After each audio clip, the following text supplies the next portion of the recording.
meus queridos alunos, um bom dia, uma boa tarde, uma boa noite, uma boa madrugada para aqueles que não estão nos acompanhando. Como você já me conhece, meu nome é o professor Silvio Soares, estou aqui na equipe da LAC, trabalhando com vocês a disciplina de Direito do Consumidor, uma disciplina bastante gostosa, né? E que na realidade está sendo cobrada aí uma diversidade de concursos públicos, né? Então temos que ficar bastante atenados, temos que ficar espertos, para que quando tenhamos aí questões dentre o nosso conteúdo, eu quero que vocês gabaritem essas questões e nós temos aí grandes chances de atingir esse êxito. Então vamos que vamos, galera. Nós já estamos trabalhando em alguns módulos com vocês, né? Para aqueles que já nos acompanham, a parte da responsabilidade civil do fornecedor.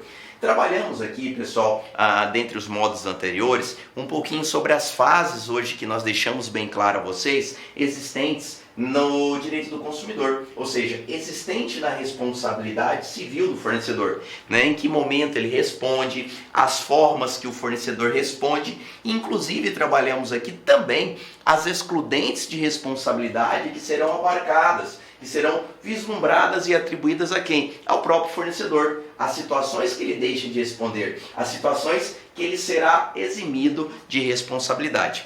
Então ainda, pessoal, dando continuidade nessa parte da responsabilidade civil, não tem como nós deixarmos de lado, pessoal, um trabalho ainda contínuo, falando um pouquinho sobre os critérios de responsabilizações e principalmente a aplicabilidade das garantias legais. Por que nós falamos isso, professor? Porque se nós falamos de responsabilidade civil, se nós trabalhamos aqui com vocês, pessoal, quanto à figura, da possibilidade de buscarmos essa reparação dos danos, qual é o prazo?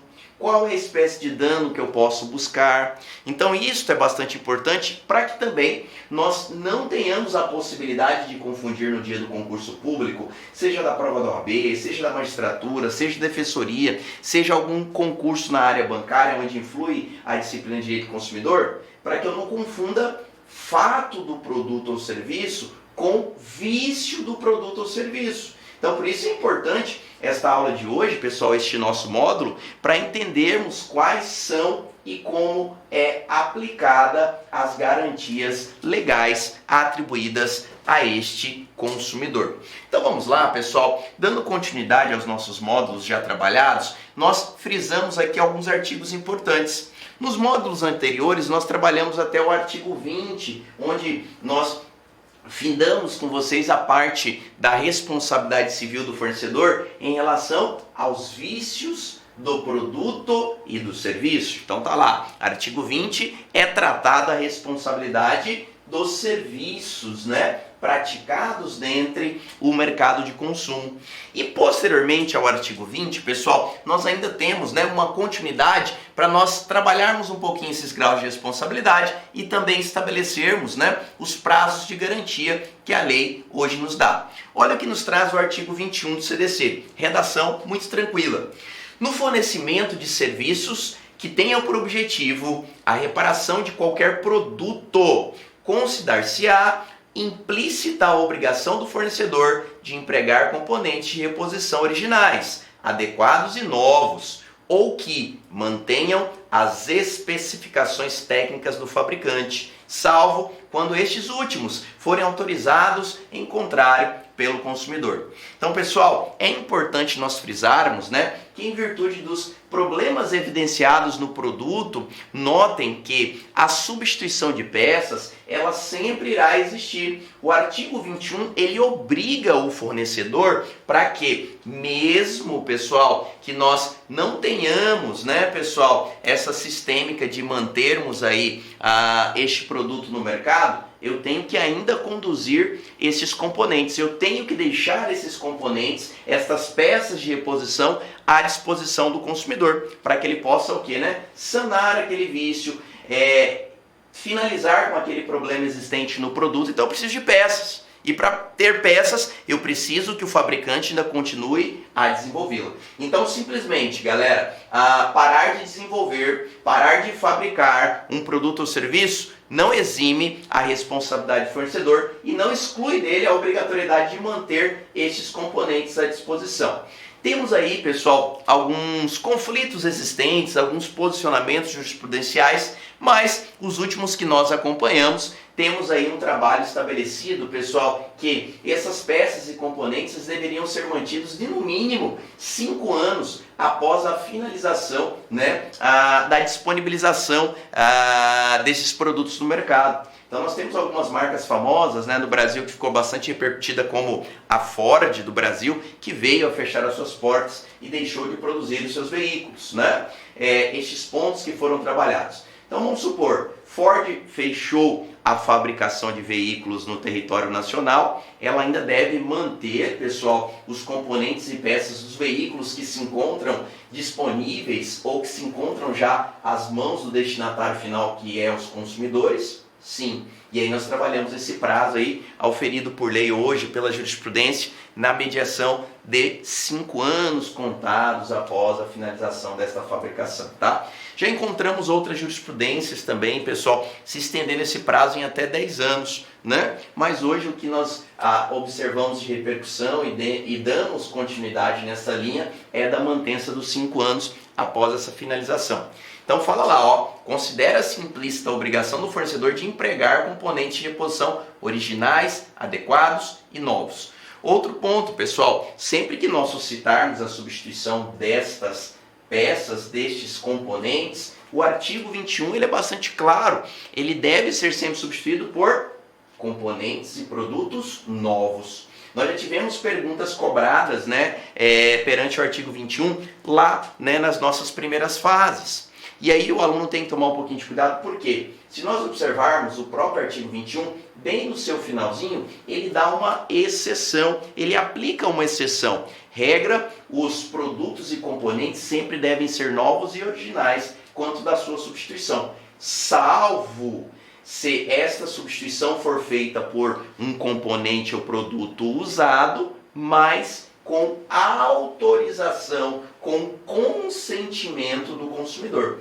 Então, se nós tivermos uma afirmativa na prova, é interessante nós observarmos o seguinte, pessoal, que em regra tem que ser novo, em regra tem que ser componentes e produtos originais, salvo na situação de autorização de consenso por parte do consumidor, essa substituição poderá ser feita por peças, né, ou componentes usados. Bacana? Vamos lá então para o artigo 22.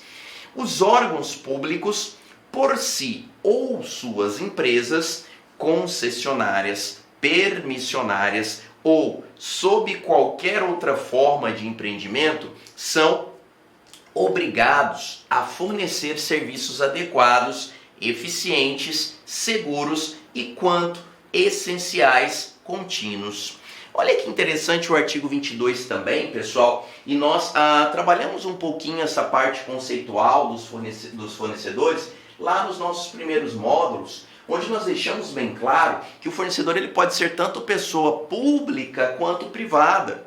Então nós aqui também, em várias circunstâncias, iremos atribuir à pessoa pública, né, pessoal, a responsabilização aplicada pelo Código de Defesa do Consumidor. E o artigo 22 ele veio a reforçar que quando nós ali evidenciarmos uma relação de consumo em relação a esse órgão público ele tem que oferecer esse serviço com qualidade, eficiência. Olha lá, as características elas já se encontram estampadas, pessoal, certo? No próprio artigo 22. De forma adequada, de forma eficiente, de forma segura, deve ser ofertados, pessoal, a prestação desses serviços por parte dos órgãos públicos nas relações de consumo. E ele ainda, pessoal, traz na última frasezinha, na segunda parte do artigo 22, ainda a implicação que, quanto esses serviços forem essenciais, eles têm que ser contínuos. Então, serviços essenciais, pessoal, né, hoje nós trazemos aqui à baila, citamos alguns exemplos, como o caso, né, da prestação, por exemplo, de água e esgoto, a prestação de energia, a condução de energia até a residência sua. Então, por exemplo, alguns estados ainda possuem a prestação, a condução de energia produzida por empresas públicas, como também muitas vezes as redes de esgoto e a condução de água até a casa de vocês, né? Então, se nós, no exemplo como tal, tivermos aí empresas públicas fornecendo esse serviço, nós consumidores estaremos amparados pela Lei 8.078. Pelo Código de Defesa do Consumidor. Então, como a prestação de água, a prestação de energia são serviços considerados essenciais, essas modalidades de serviço, pessoal, elas devem ser contínuas, ou seja, praticadas de forma ininterruptas. O que isso vem a dizer? Que os serviços essenciais, pessoal, eles não poderiam ser interrompidos. E muitas vezes essa questão foi cobrada também em concursos e o aluno, em primeiro momento, ele conseguiu acertar as questões cobradas nesse sentido, porque ele lembrou do artigo 22, ele falou, ora bolas, o professor Silvio deixou bem claro que os serviços essenciais praticados por órgãos públicos, eles devem ser contínuos, devem haver uma ininterrupção, ou seja, eles não podem ser interrompidos. Então, se eu tiver alguma afirmativa de interrupção, vou marcar como errada, né? Pessoal, esta era uma ordenação que nós tínhamos, era uma corrente que eu orientava os meus alunos conforme a previsão do artigo 22. Mas eu peço que vocês tomem cuidado e nós temos que ficar bastante antenados nos posicionamentos existentes hoje dos nossos tribunais superiores em relação a essa matéria, em relação exatamente ao artigo 22, que é esse grau de responsabilidade do órgão público na prestação de serviços essenciais. Bem, vamos lá. Hoje, galera, o que eu quero que vocês tenham bastante atenção? A prestação de serviços por parte de órgãos públicos que sejam aí caracterizados como essenciais, notem, eles podem sim ser interrompidos. Então, olha que interessante, olha as mudanças que nós estamos encontrando. Hoje, estou afirmando, professor Silvio Soares, conforme parâmetro em jurisprudências, em decisões dos tribunais, que atividades, serviços essenciais praticados por órgãos públicos devem cumprir eficiência, qualidade, né? Mas eles podem ser interrompidos. Esta continuidade, né, pessoal, ela pode ser aqui bloqueada. De que forma? Hoje, pessoal, se nós acompanharmos a prestação desses serviços essenciais, como é o caso da energia, ele nos estabelece o seguinte: vamos supor que a empresa pública está prestando, né, a condução de energia à casa de vocês. Vamos supor que no mês X você paga a fatura e no mês seguinte você não pagou a fatura. O que vai acontecer? Esse serviço ele será interrompido. Aí você poderia levantar a mão e ir lá, né, na empresa que presta esse serviço, as empresas públicas, falar assim, peraí, vocês estão praticando uma ilegalidade, porque o artigo 22 é bastante claro, ele estabelece que vocês não podem interromper a prestação de serviço, porque a condução de energia à minha casa é um serviço essencial. Sendo essencial, ele tem que ser contínuo. Então vai utilizar de outras metodologias de cobrança ali do que eu estou devendo, mas não interromper, certo, pessoal, esta prestação. Galera, eu não posso mais me sustentar nesta condição. Só em algumas excepcionalidades, por exemplo, né, aqueles que têm a condução com energia mínima necessária na sua localidade, mas isso nós vamos trabalhar depois. Eu quero aqui trabalhar com a regra. A regra hoje é que serviços essenciais podem vir a ser interrompidos. No caso da energia elétrica, é claro que a orientação hoje que nós acompanhamos dos órgãos superiores é que, se a empresa comprovar que efetivamente notificou o consumidor, né, antes que efetivassem o interrompimento daquele serviço prestado, notem que ela estará cumprindo o regramento legal. Ou seja, a empresa poderá futuramente interromper a prestação desse serviço, ou seja, efetivar o corte da energia. Então, diga-se de passagem, de uma forma mais simples, galera, nós ali evidenciamos o famoso aviso prévio, né? Aquele aviso prévio que vem muitas vezes posteriormente à fatura da sua energia, falando que você não efetivou, né, o pagamento do valor da energia do mês tal, e está ali, né, sob pena de ter o seu serviço interrompido em imprevista data ou em imprevisto período e ainda ter o seu nome negativado. Hoje isso já pode acontecer. Os nossos tribunais superiores deixam bem claro que para que ocorra a interrupção desse serviço, o consumidor ele deve ser previamente informado. Bacana, galera? Então, muitas vezes nós temos uma leitura do artigo, né? Mas esse artigo ele pode ter algumas divergências existentes a hoje os parâmetros, orientações e correntes atribuídas por parte dos nossos tribunais superiores. E ainda damos continuidade aqui no parágrafo único do artigo 22, que ele nos fala o seguinte: nos casos de descumprimento total ou parcial das obrigações referidas nesse artigo, serão as pessoas jurídicas compelidas a cumpri-las e a reparar os danos causados na forma prevista desse código.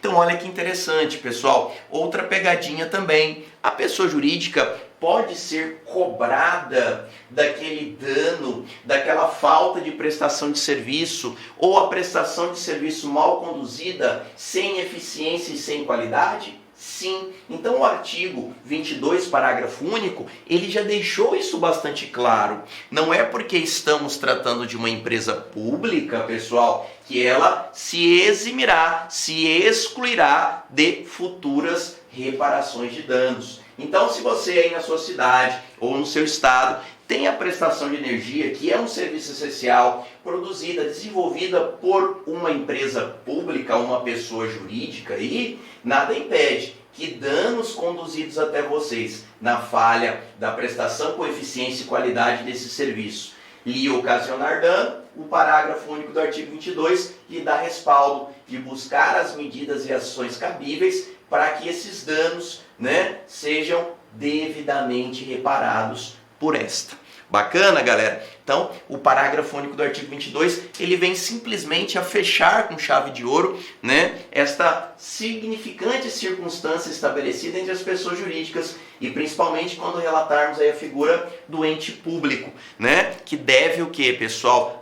Dar exemplos, prestar sempre serviço com eficiência, com qualidade, de maneira contínua, desde que teremos a possibilidade de serem interrompidos, na modalidade aqui já trazida, quando houver uma comunicação prévia sobre a suspensão da prestação daquele serviço. Então, é um artigo importante, é um artigo que muitas vezes nós o suscitamos nas nossas petições iniciais, no nosso trabalho dentro da advocacia, ou vocês, como consumidores que são, também poderão utilizá-los no seu dia a dia, reivindicando aí a prestação de serviço com eficiência e qualidade por parte dos órgãos públicos. No Brasil é difícil, pessoal? Muitas vezes nós acompanhamos uma sistêmica bastante controversa da prestação de um serviço público totalmente descontinuado, ineficiente, sem qualidade, E notem que está aí, o artigo 22 traz essa obrigatoriedade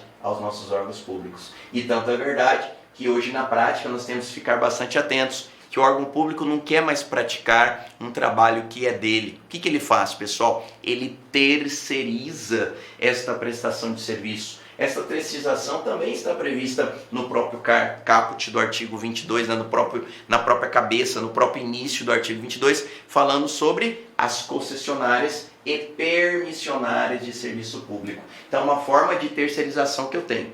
Lembrando sempre, isso também estará envolvente em outras disciplinas, como a disciplina de Direito Civil, onde também vocês estudarão dentro de determinados módulos a responsabilidade civil atribuída ao ente público, A empresa pública, lembrando, galera, que mesmo numa concessão, numa permissão a terceiros para praticar a prestação daquele serviço, o Estado, a pessoa jurídica pública não se exime de responsabilidade, tá? Deixando isso bem claro.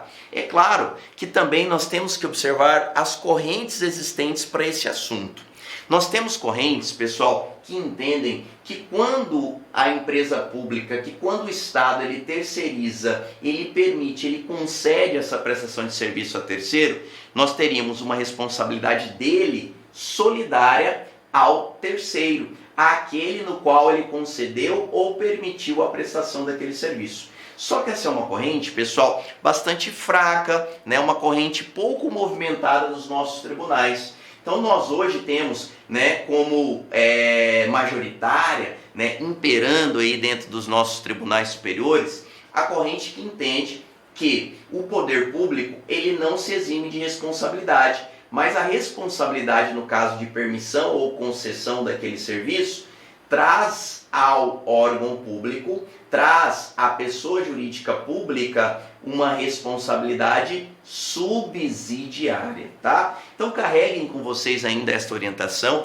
é a que mais nós hoje vislumbramos de uma forma geral em relação às nossas correntes, né, doutrinárias. Então, repetindo, corrente majoritária atribuída na condução deste serviço público a uma concessionária ou permissionária não exclui a responsabilidade do Estado, mas deixa o Estado em uma responsabilidade que chamaremos de subsidiária. Bacana, galera? Então, este era o primeiro ponto que eu queria trabalhar com vocês, né? Nesse artigo 22, que eu acho de suma importância aí, para que vocês coloquem esses apontamentos no caderno e caso nós tenhamos alguma questão relacionada a esse tema na primeira fase da provinha de vocês. Vamos que vamos então para o artigo 23. A ignorância do fornecedor sobre vícios de qualidade por inadequação dos produtos e serviços não o exime de responsabilidade. Isso é bastante importante nós frisarmos também, pessoal, e essa questão já despontou em uma diversidade de primeiras fases de concursos públicos. O que nós temos que deixar bastante claro a cada módulo estudado é que, regra, pessoal, fornecedor ele não pode se eximir utilizando de uma ignorância em relação àquele produto ou serviço. Ah, eu desconheço. Então, desconhecendo este vício, esta alteração, este defeito no produto, eu não preciso me responsabilizar. Nananina não. Tanto é que nós já trabalhamos que a responsabilidade atribuída ao fornecedor, ela independe de culpa. Está lá, o próprio artigo 18 nos traz isso como exemplo. Responderá os fornecedores independentemente de culpa pelos produtos que eles colocarem no mercado de consumo. Então ele coloca no plural, responderão independentemente de culpa os fornecedores. E aí vem o artigo 23 a nos complementar, que mesmo que ele não tenha ciência naquele primeiro momento da falha que o produto está desenvolvendo e produzido no mercado de consumo, ele simplesmente não pode levantar a mão e alegar ignorância sobre aquilo e se desconstituir-se de responsabilidade, tá? Até porque a responsabilidade atribuída sobre ele é objetiva e ela independe de culpa, tá? Então fiquem atentos, tomem muito cuidado com características cobradas na sua prova através do artigo 23, onde o fornecedor alega ignorância, conhecimento sobre o problema. Alegar ignorância, falta de conhecimento sobre o tema, não o exime de responsabilidade. Bacana, galera? Então vamos dar continuidade aí falando um pouquinho do artigo 24, que é um artigo importante no qual nós estamos aí quase fechando o assunto que hoje nós temos relacionados ao volume 3 da responsabilidade civil do fornecedor, onde nós trabalhamos um pouquinho da extensão dessas responsabilidades aos entes públicos e também os períodos de garantia legal que a lei atribui sobre os produtos ou serviços. Bacana? Então vamos lá. Artigo 24. A garantia legal de adequação do produto ou serviço independe de termo expresso, vedada a exoneração contratual do fornecedor. Olha lá, a garantia legal de adequação do produto ou serviço independe de termo expresso, vedada a exoneração contratual do fornecedor. O que o artigo 24 nos trouxe, pessoal? Primeiro passo é nós entendermos que garantia legal é aquela garantia atribuída por lei, tá? Então toda garantia atribuída pelo Código de Defesa do Consumidor é uma garantia legal. E o nosso código, pessoal, ele nos estabelece duas espécies de garantia, tá? Deixa eu só arrumar aqui esqueci de trazer um quadro em branco, mas dá pra gente colocar aqui. Nos estabelece duas espécies de garantia. Nós teremos, a garantia legal sobre os produtos duráveis, tá? Essa garantia ela será de 90 dias. E nós teremos, pessoal, a garantia legal sobre os produtos não duráveis, onde ela será estabelecida em 30 dias. Então a regrinha que eu tenho, garantia legal de duráveis, 90 dias. Garantia legal de produtos e serviços não duráveis, 30 dias. Então notem e guardem da seguinte forma, tudo que dura, tudo que tem a durabilidade, a garantia vai ser maior. Então ela sempre será de 90 dias. Tudo que não dura, tudo que não possua durabilidade, pessoal, tem garantia menor, em virtude de não ser durável. Então a garantia sobre os produtos e serviços não duráveis será de 30 dias. Então 90 para os duráveis, 30 para os não duráveis. Até aí beleza, professor. É uma previsão que nós encontramos diretamente aonde, professor? Olha que interessante.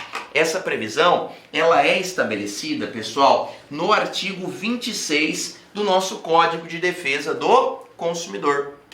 Olha lá, ele fala assim, ó, inciso 1, 30 dias em se tratando de fornecimento de produtos e serviços não duráveis. Então é o período, pessoal, que caduca, que finaliza, que extingue eu, Silvio Soares, consumidor, de buscar que aquele produto seja consertado.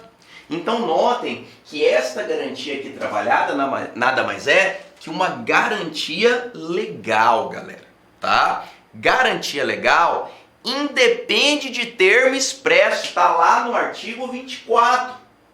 Independe de ter isso. O que é isso, pessoal? Não precisa estar contida em qualquer contrato ou tão mesmo em qualquer certificado de garantia que você pegue, que você assine sobre o seu produto ou serviço.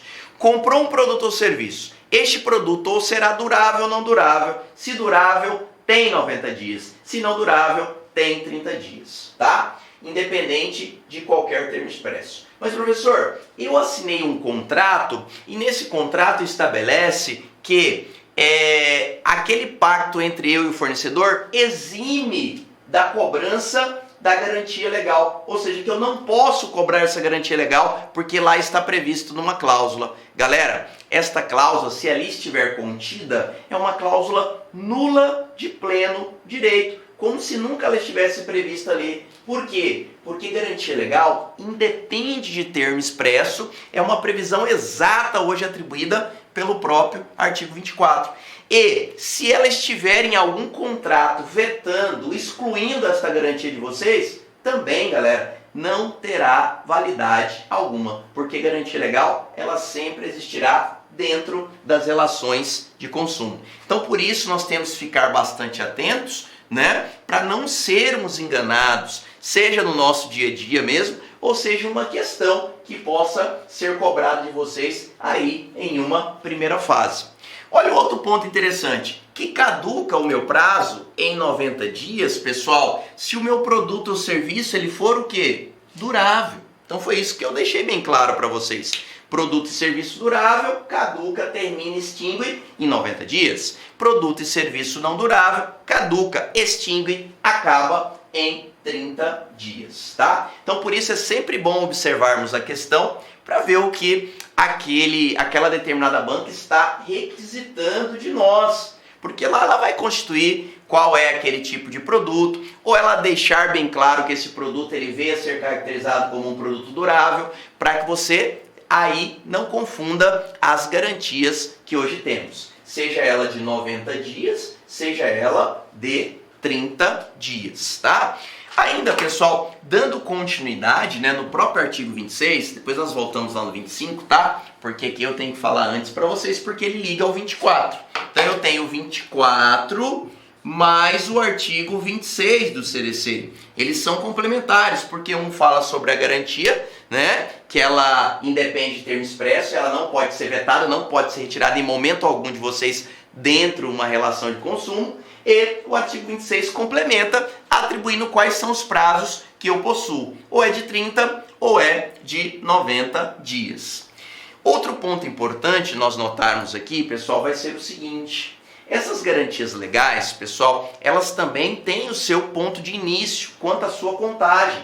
Porque é fácil, professor Silvio, falar para você que você tem 90 dias de garantia no seu notebook, que você comprou na loja X, mas não saber qual é o dia, qual é o início da contagem desse prazo. Será que esses 90 dias é eterno? Não.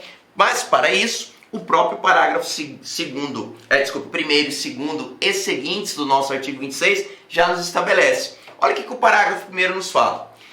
Inicia-se a contagem do prazo decadencial da entrega efetiva do produto ou do término da execução do serviço. Então, o primeiro passo para a contagem, pessoal, inicia-se a contagem do prazo decadencial a partir da entrega efetiva do produto ou do término da execução do serviço. Então, pessoal, estou falando de um prazo, seja de 30 ou de 90, quando inicia sua contagem em regra, pessoal, inicia-se a partir da entrega do produto ou da finalização da prestação daquele serviço. Terminou o serviço, inicia-se a garantia. Efetivou a entrega do produto, inicia-se a garantia. Bem tranquilo, né? Não tem grandes interpretações. Mas olha o parágrafo 2º. Abstão de decadência, né? Então são exceções, circunstâncias que eu não vou aplicar a extinção, o término do meu prazo para reclamar. Primeiro, a reclamação comprovadamente formulada pelo consumidor perante o fornecedor de produtos ou serviços até a resposta negativa correspondente, que deve ser transmitida de forma inequívoca. Então, pessoal, se eu estiver com dúvidas aonde levar esse produto para ser consertado, né? O que eu posso fazer? Eu posso fazer uma cartinha informando que eu estou com dúvidas, não consigo localizar para onde conduzir esse produto e mandar essa cartinha para quem? Para a loja ou para aquele fabricante que você adquiriu bem. O que acontece? Quando você envia a cartinha, é interessante que ela seja enviada com aviso de recebimento, o famoso AR, porque o AR vai voltar para você dando ciência que ele foi o que, pessoal? Né? Ter conhecimento daquela circunstância em tal dia. Então, enquanto ele não envie para você uma resposta, né, falando que vai consertar ou que não tem conserto, ou que ele não tem a responsabilidade, enquanto ele não enviar uma negativa para vocês, o prazo deixa de correr. Por isso que absta a decadência, ou seja, seria como se ela não estivesse contada até que nós tenhamos, me desculpe, uma resposta, uma negativa devidamente produzida por parte do fornecedor. 3. Quando da instauração de inquérito civil até o seu encerramento. Em muitos casos, pessoal, né, em relação a essas falhas do produto ou serviço, o consumidor ele busca a delegacia do consumidor e abre-se um inquérito, né, para análise mais periciosa e aprofundada sobre aquele dano. Então, enquanto esse inquérito estiver aberto, também abre-se a decadência, ou seja, nós não teremos a contagem desses prazos. Então, finalizou, inicia a contagem desse prazo, tá, pessoal? Por quê? Porque senão nós perderíamos, né, a garantia atribuída sobre este bem. Então o legislador ele já foi mais atento, já atribuindo circunstâncias e possibilidades onde eu possa o quê? Deixar de contar, abster a sua contagem. E aí estão as duas hipóteses no parágrafo 2º, inciso 1 e 3. Parágrafo 3º, que eu acho de suma importância que também eu quero lhe explicar. Tratando-se de vício oculto, o prazo decadencial iniciar-se no momento em que ficar evidenciado o defeito. Olha que interessante, galera. Tratando-se de vício oculto, o prazo iniciará a partir da identificação do defeito, da evidência do defeito. Galera, isso é bastante observado em questões cobradas nas nossas primeiras fases do concurso. Então fiquem atentos pelo seguinte motivo. Na questão deve estar informado, com certeza, de forma bastante clara, como foi identificado este vício no produto, esta alteração, este problema. Notem, se o produto ou serviço contiver um vício aparente, um vício de fácil constatação, esta modalidade de vício, o meu prazo inicia naquele momento. Então, se a minha geladeira chegou em casa, galera, a geladeira é considerada um produto durável, né? Se utiliza ela por várias vezes, ela não perde a sua função. Então é um produto durável. Notem que a geladeira funciona, ela está gelando, mas no dia que chegou na sua casa, que ela veio pela transportadora, ela estava com um amassado gigantesco na porta, mas não influenciava na função gelar. Mas ali é uma forma de vício. Por quê, professor? Ela está ali inapropriada para ser utilizada por causa daquele amassado. Eu não comprei a geladeira com amassado, ela está com uma avaria. Hoje pode não conduzir a um problema, mas amanhã ou depois pode aquele amassado ali conduzido. Então a geladeira, por ser um produto durável, qual que é a garantia que ela tem, professor? Legal, é a garantia de 90 dias. Notem que como ali, né, o vício na porta, que é aquele amassado de fácil constatação, o meu prazo começa no momento que ela é entregue. Então, tá lá o parágrafo primeiro, entregou o produto, galera, começa a contar os meus 90 dias para que eu possa reclamar a substituição daquela porta ou quem sabe até mesmo a troca da geladeira. Agora notem, pessoal, que o parágrafo terceiro estabelece circunstâncias das quais eu tenha um vício oculto. O que são vícios ocultos? São aqueles vícios que só aparecem após o devido prazo de utilização do bem, após um devido período de utilização do produto. Então volta-se o exemplo da geladeira. Professor, ela chegou intacta, linda e maravilhosa, está gelando. 3 meses depois, professor, a geladeira parou de funcionar e foi identificada uma falha interna no motor da geladeira.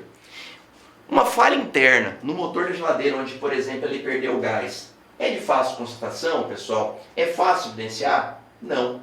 É um exemplo de vício oculto de difícil constatação? Sim.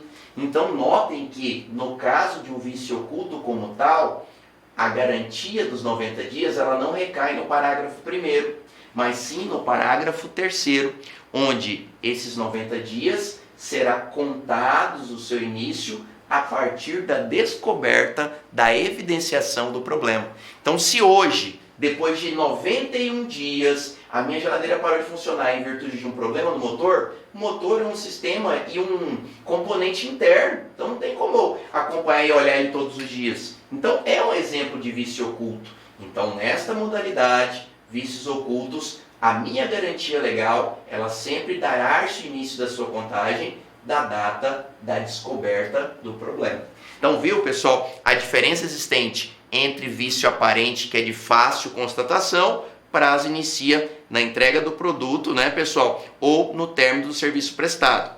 Agora, quando falarmos de vício oculto, lembre-se, iremos iniciar a contagem do prazo da data da sua descoberta, tá? Então, muitas vezes, pessoal, o pessoal, eles falam assim, né? Poxa, professor, então meio que torna-se ad eterno, porque eu posso comprar um carro hoje, usar esse carro por 5 anos. Acabou as garantias contratuais. Eu não tenho mais garantia do fabricante, professor, já passou todas.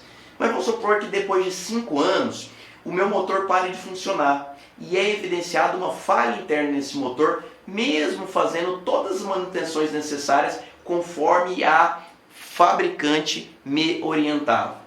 Pode-se ali evidenciar um vício oculto? Há a possibilidade.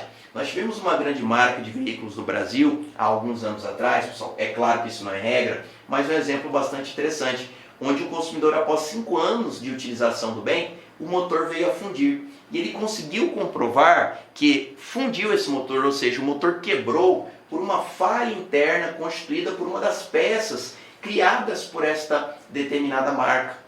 E ela conseguiu demonstrar que, como ela tinha evidenciado essa determinada falha, que era um exemplo de vício oculto, após esses 5 anos, ela se encontrava da data da descoberta dentro dos 90 dias. E ela conseguiu, galera, que a marca, né, que é a concessionária, que o fabricante efetivasse a reparação daquele dano, substituindo o motor.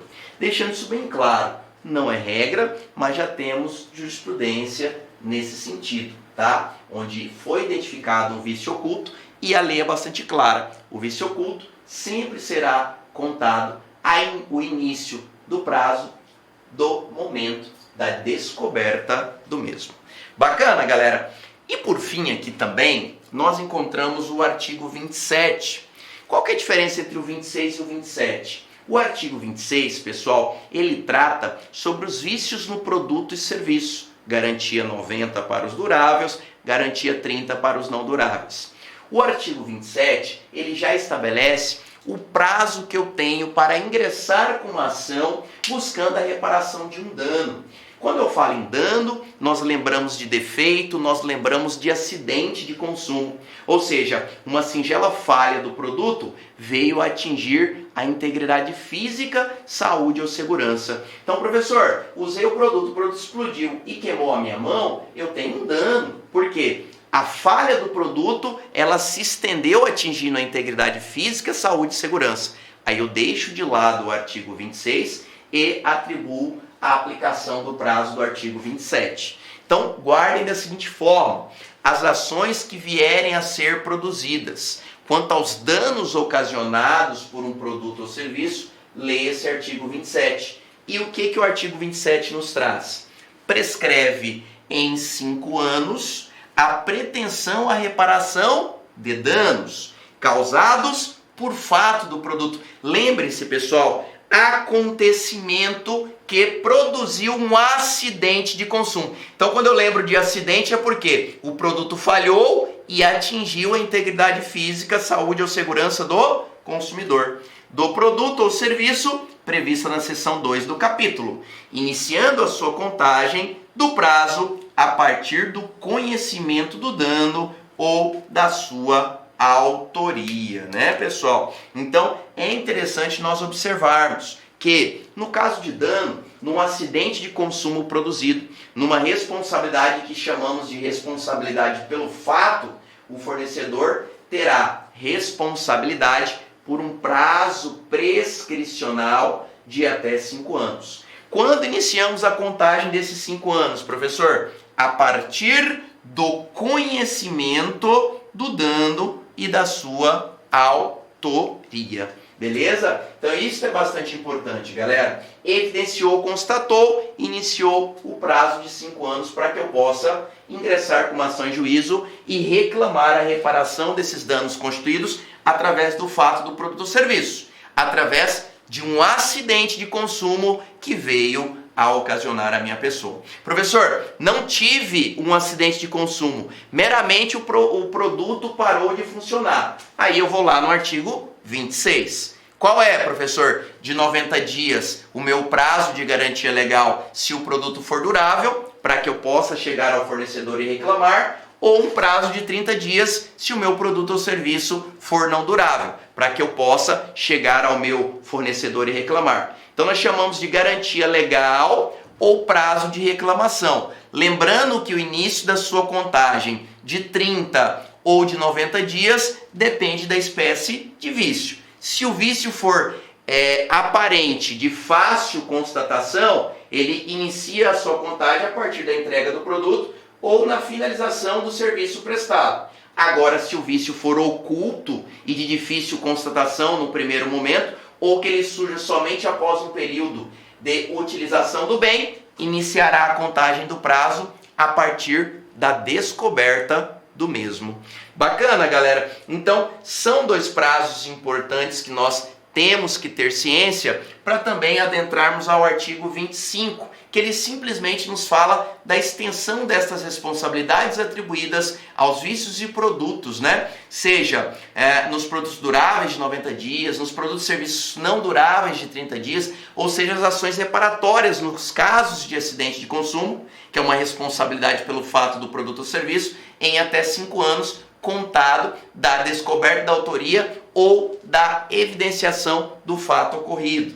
Vamos lá. Artigo 25.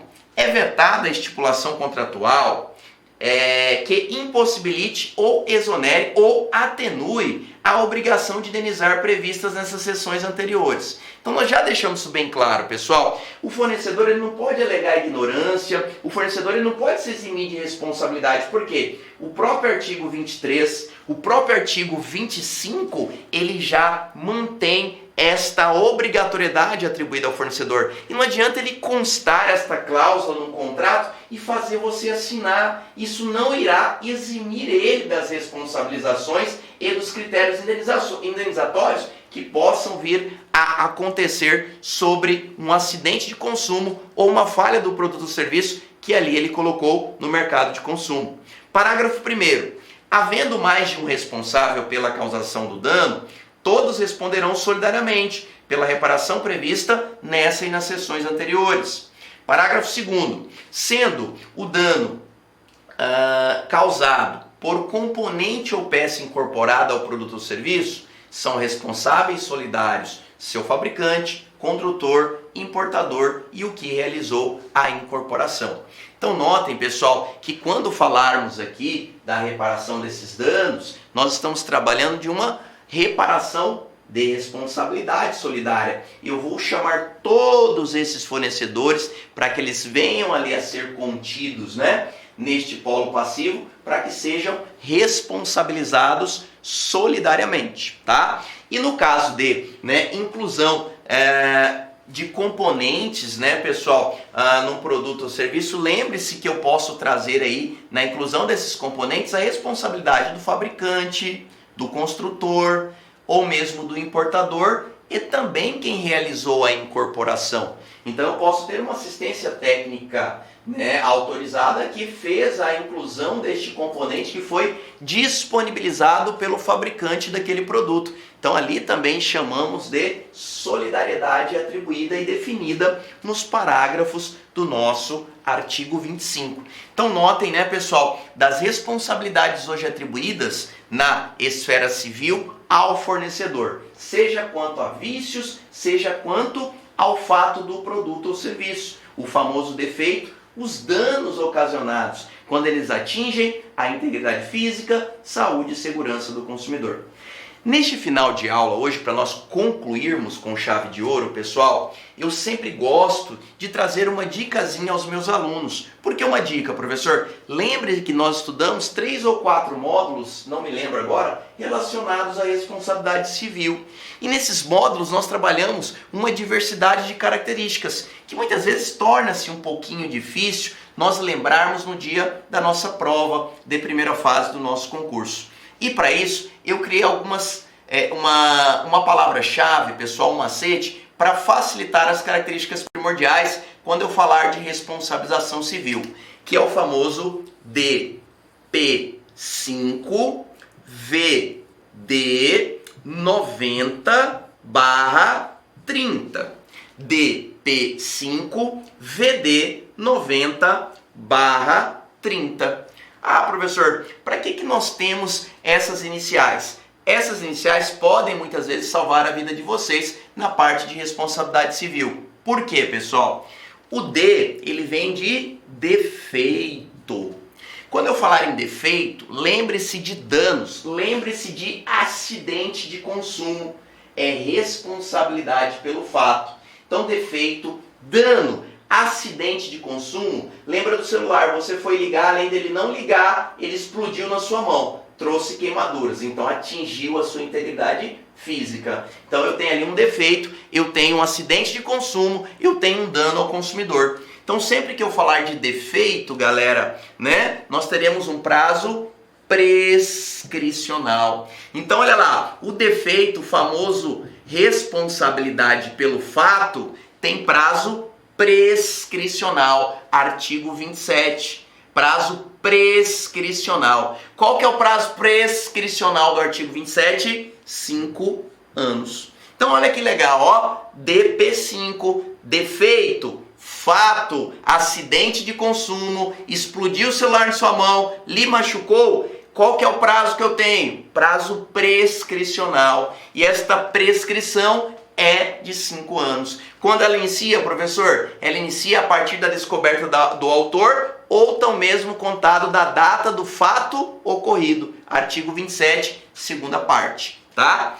E embaixo, pessoal, eu tenho VD 90/30. V vem de vício. Olha que interessante. D vem de prazo decadencial, tá, pessoal? Prazo decadencial. Então, sempre que falarmos de vícios de qualidade, quantidade ou vícios no serviço, lembrem-se, eu tenho, pessoal, um prazo decadencial. Caduca o meu prazo, tá lá no artigo 26, ou seja, eu perco, acaba naquele momento o meu prazo se eu não reivindicar a reparação, né, pessoal? A troca, o conserto do produto.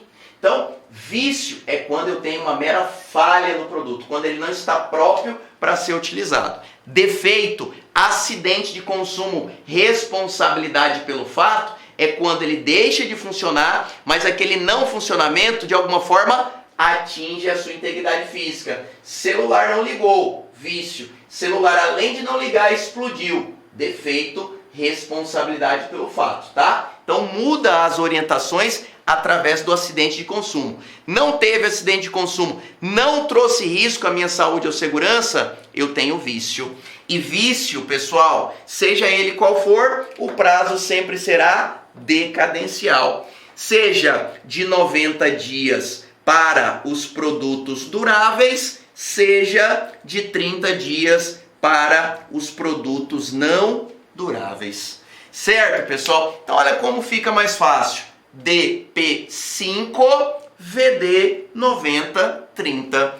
Defeito, responsabilidade pelo fato, prazo esse sempre prescricional, prazo prescricional de 5 anos. V de vício, vícios, prazos sempre decadenciais, porque ele caduca, ele acaba, ele se extingue, ele será de 90 dias para os produtos que duram e os serviços também duráveis, e 30 dias, me desculpe, para os produtos e serviços não duráveis, tá? Então o o DP5 VD 9030, pessoal, foi uma tática criada pelo professor Silvio que pode muitas vezes salvar a vida de vocês e garantir mais uma questão de responsabilidade civil na prova. Outro ponto importante aqui também, pessoal, que eu peço que vocês tomem muito cuidado, é que sempre que falarmos dos vícios, né, eu peço para que vocês lembrem como regra também a solidariedade, né, o famoso SOL. Então, vício vem de solidariedade. Vícios, qualidade, quantidade, serviços, lembre-se de solidariedade, tá? Então, solidariedade é atribuída aos vícios. Agora, nos acidentes de consumo, no famoso defeito, ou seja, na responsabilidade pelo fato do produto ou serviço, eu posso conter aqui o que, pessoal? Uma responsabilidade subsidiária quanto à figura do comerciante, né? Que nós já estudamos em módulos passados, tá? Então, regrinha básica, DP5 VD 9030. Lembre-se, vício, solidariedade, defeito, responsabilidade pelo fato, regra, subsidiariedade ao comerciante. Bacana, galera? Então, este era o nosso recadinho de hoje. Gostaria muito de agradecer a presença de cada um de vocês que tiveram aí, né, pessoal, a dedicação de ficar conosco aí até esse presente momento, dizer que é um grande prazer sempre estar contribuindo com cada um de vocês, tá? O nosso papel aqui, pessoal da LAC Concurso, é produzir um serviço de excelência. E assim, estou aberto a críticas, a dúvidas, para que a gente possa sempre melhorar, trazer um conteúdo de uma forma mais simplificada, independente do concurso que você sonha para a sua vida. Qualquer um desses concursos, galera, que tenha disciplina de Direito do Consumidor, vocês podem ter certeza que o professor Silvio Soares sempre estará à disposição para suprir qualquer dúvida que seja, e que essa dúvida também esteja ao meu alcance. Eu tenho certeza que a gente estará respondendo, tá? Aqueles que queiram nos seguir nas redes sociais, pessoal, a minha rede social é o @Prof. Silvio Soares. Prof, abreviação de professor. @Prof. Silvio Soares lá no Instagram, para que vocês possam nos acompanhar. Lá também nós disponibilizamos alguns mapas mentais, trabalhamos algumas lives também diárias nos finais de noite, para que vocês fiquem atentos aí aos concursos públicos dos sonhos de vocês. Algumas dicas legais que nesses 16 anos de carreira como no magistério, como professor preparatório de concursos públicos, a gente vem aí, pessoal, a trazer a cada um de vocês. Obrigado, fiquem com Deus e até a nossa próxima aula, se Deus quiser. Fui! Clique like.